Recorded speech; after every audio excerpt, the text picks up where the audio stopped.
Ginising ka ng ating Panginoon sa araw na ito, brothers and sisters. Nako, isang malaking blessings na po yan. Ipagpasalamat po natin na binigyan pa tayo ng chance ng Panginoon para ma-experience yung mortal life na ito.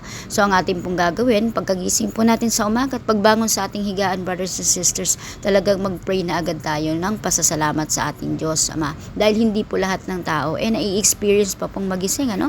At nai-experience pa po yung napakagandang mundong ito na pinagkaloob sa atin ng Ama natin sa langit. Brothers and sisters, ilayo na po natin yung mga sarili natin sa mga negative na mga bagay, ano? Ang gawin po natin ay gawin natin positibo at gamitin po natin ng wise yung mga panahon na pinagkakaloob sa atin. Magpatawad tayo dun sa mga taong nakapanakit sa atin. Blessings na po na meron tayong trabaho, meron tayong pamilyang mauuwian, at meron tayong tahanan na talaga na mapagpapahingaan sa oras na tayo ay pagod, ano? May trabaho tayo, marami pong pagpapala sa paligid natin na hindi po natin nakikita, no? Pero napakaswerte natin dahil meron tayong malakas na pangangatawan, ligtas ang ating mga anak sa kapahamakan.